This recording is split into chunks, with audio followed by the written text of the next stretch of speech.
The Lakers are beatable, and now we finally get to see it. And I was waiting to see them go up against a team like the Celtics. I was waiting for this day, and I was really anticipating this matchup for the simple fact that the Celtics are the most complete team, in my opinion, in terms of defense and offense. And they're the most a team with the most amount of years. They're the team that is to beat, in my opinion. And I feel like that the Lakers' biggest matchup and biggest test was going to be the Celtics team, especially moving forward. I don't know how much more games they have to play, and I don't know what their schedule is looking like or who's going to be the team that they're playing against and how many of them are going to be contenders. But I feel like the Celtics were going to be their biggest test, and it was.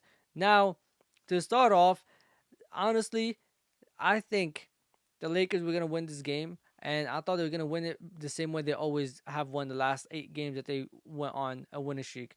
Because the Lakers, the last 8 games when they had Luka been down, and then they fight their way back in the third quarter, fourth quarter, they win, and they do it by committing the fourth quarter, and then they usually clutch up in crunch time, and that's how they win the game.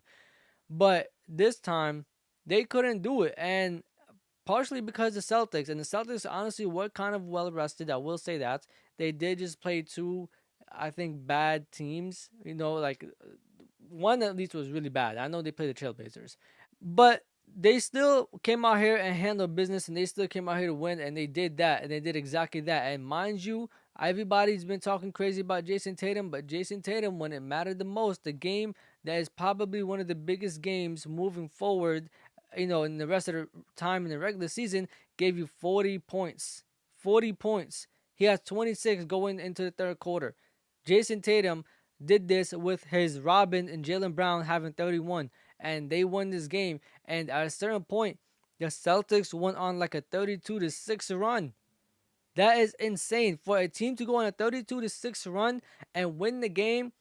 And the issue with the Celtics is exactly what I've been saying. They have these crazy runs where they're playing so great, and you think, oh my God, the Celtics are running away with this. And then somehow, some way, in Celtics fashion, they manage to let the other team back into the game. And the Lakers took advantage of that, and they definitely performed. I think going to the fourth quarter, it was a 5-point game. And the Lakers really, really were about to win this game. They were about to, lock in defensively, and LeBron James and Luka were about to turn up offensively. And in crunch time, LeBron James goes down. And this was the biggest blow to the Lakers. So, although, yes, the Lakers are beatable, by how much and how beatable are they? I don't know, because LeBron James did go down in crunch time when it mattered the most. He went down, he got injured, and honestly, this was the thing that really hurt the Lakers, because then the Celtics kind of ran away with it. But obviously, it's the NBA. There is no mercy. There is no, oh my God, he went down. Let's, not play down to our competition. Nope. Because the day before that, Jalen Brunson went down, and the Lakers won that game, and we all accepted it for what it is. And this time, LeBron went down, and the Celtics did the same thing. But the only issue here is LeBron is older, and we don't know how long it's going to take him to heal from this anymore. And he said it himself. The first thing that came to his mind is when he got injured with the Lakers. It was the same injury with his groin, and it was on Christmas Day. He was out for 17 games, and overall, that Lakers team went to shit, because we seen that team, and that game, I believe, if I'm not mistaken, the Lakers were up like 20 points. I think it was even against the Warriors. LeBron James was going crazy. I think it was the time when he had like a young like team on his roster. Like, it was a whole bunch of young guys, and he was about to do this with a whole bunch of young guys and him, and it just didn't work out because he went down. And ever since then, the Lakers weren't the same. Then the second thing he thought about was AD.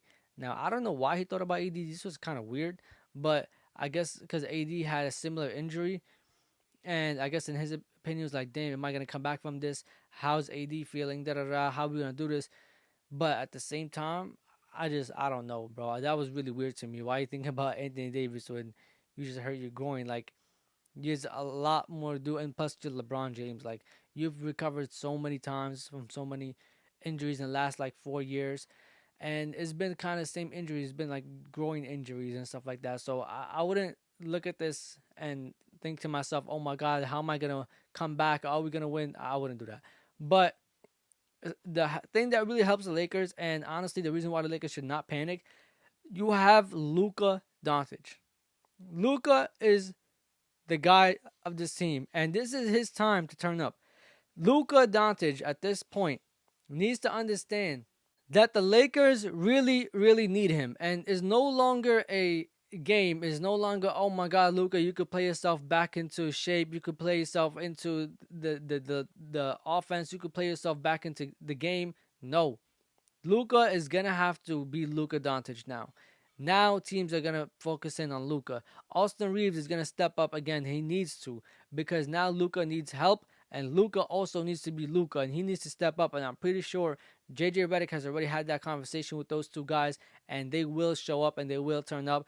But now what hurts the Lakers, somebody's gonna have to fill in LeBron's shoes, and no one person could do that. So who is going to do that? I don't know. And then you start considering the fact that LeBron James has been playing some great defense the last couple of games. Like I think like last 10, 15 games, he's been playing amazing defense, right? And then you consider the offensive gift that LeBron is and what he does and what he gives you offensively. How are anybody on this Lakers team going to step up in that part of the game? And then consider the fact that the Lakers already don't have a center. They're already struggling. So who is going to be that person to get in the paint and get them points in the paint and, be that lob threat and do all that stuff that LeBron James was kinda for Luka? I don't know.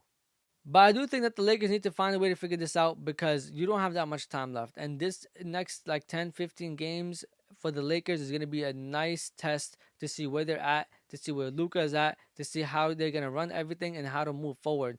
And however they choose to do this and however these 10, 15 games turn out, whether LeBron has a speedy recovery or comes back in the playoffs, is going to be really, really big for this Lakers team, because they could fall down, they could stay the same, or they could go up. The Nuggets, however, they just lost today. So the fact that the Nuggets lost gives the Lakers some type of breathing space, because it was only like a half a game difference between the two teams. But now you have a whole game, I think, or a game and a half between both teams. And the way the Nuggets lost was insane. I mean, I watched this game, and this game was crazy because it was a game of runs. This game might not have looked close, and it wasn't a game where you seen a tight lead and then it was like so many lead switches and ties and all that stuff. No, this was a game of runs, and every team out of these two teams, every time they went up by big amount of points, 9, 10, 11, 12 points. And I know that doesn't sound a lot in today's NBA, but in terms of a lead, that is a nice cushion for a while. And the only thing is, neither team was able to capitalize and hold on to that lead, because they kept pushing back. And the first half, the Nuggets go up by like 10, 11 points. The Thunder push back in the second quarter. We go into the third quarter. The Thunder goes up by 11 points. The Nuggets then push back. And I'm thinking to myself, damn, what is happening? And the Thunder coming out in the fourth quarter, they go 6 for 9 from 3. And then ShaiGilgeous-Alexander just takes over the game. I think it was like a 9-point game at the time. He then scores 7 points in a minute and 27 seconds. In a minute and 27 seconds, Shai just took matters in his own hands and just put up 7 straight points. And the Thunder locked in defensively. They won the no Jokic minutes. This is another thing too. Jokic not being on the court in the fourth quarter for that period of time really hurt them. And also, Jokic getting injured in the first quarter hurt them. Aaron Gordon getting injured in the first quarter hurt them. It was a really bad game for the Nuggets, honestly, in terms of injuries and then all the other stuff that played into it. Then, the thing that really surprised me with this Thunder team and this Nuggets team is that the Thunder really struggled against the 2-2-1 zone defense that the Nuggets were running at them. And it's so surprising that in the NBA, no matter how great a team is, how much they struggle against zone. Like, it would take them 5-6 possessions to finally figure out how to get through the zone and how to make the team stop running zone defense on them.